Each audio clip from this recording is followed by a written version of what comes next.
Top-secret Pentagon research projects have long been the stuff of conspiracy theories, but some of them are real. They actually happened, and they're worth knowing about. For example, this week, in response to a Freedom of Information Act request, the Defense Intelligence Agency disclosed that it had, in fact, funded research into UFO-related technologies.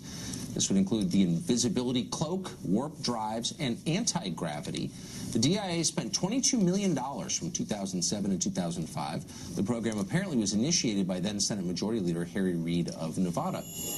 Nick Pope is one of the world's experts in this. He once investigated UFOs to the British government. He joins us tonight. Nick, thanks for coming on. It does sound like the core assumption of this research was that UFOs are real. Yes, it really does. This is something of a bombshell, I think. For months, the Defense Intelligence Agency and the DoD have been trying to spin this story as, well, it's just about advanced aerospace weapons threats. But now we have this document which shows quite clearly what they were looking into. And it's nothing to do with airplanes. It's as you say, anti-gravity, invisibility, cloaking, wormholes, and warp drive. Some of this is about space travel. These ideas are derived from objects that the U.S. government observed in space, presumably?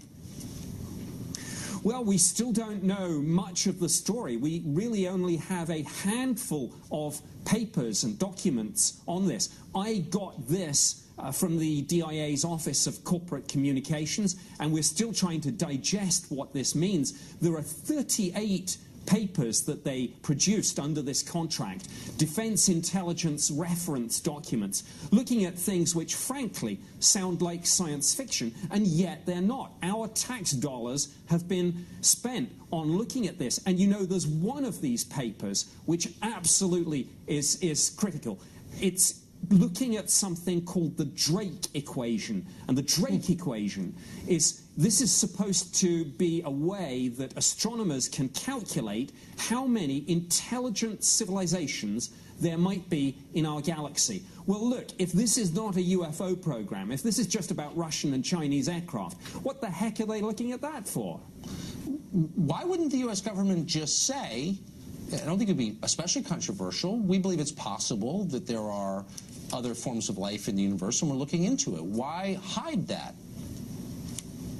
Well, I hope that's exactly what they will now say. I think we know that this letter, which I've now acquired and which has been released under the Freedom of Information Act, we know that this went to Congress. We know that the Armed Services Committee is looking at this very seriously. They're also looking into those videos that we've talked about before of the Navy jets chasing UFOs.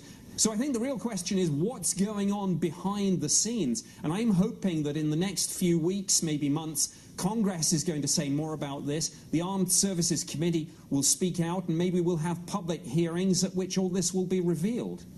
So former Senate Majority Leader Harry Reid, who was for many years in a position to have access to this information for certain, has basically said in public, I know a lot, I think this is real, but he hasn't gone farther than that. Have you spoken to him? Has anyone spoken to him? I've not spoken to him personally, but I've seen some of his interviews, I've seen his statements, I've seen one of his documents. And for anyone who's trying to say, well, this isn't really about UFOs, it's about next generation aircraft, missiles and drones, no, it isn't. Harry Reid has made it perfectly clear this is about anomalous objects in our airspace, and call them UFOs, whatever you like. You know, we take them seriously. The government has been looking at this.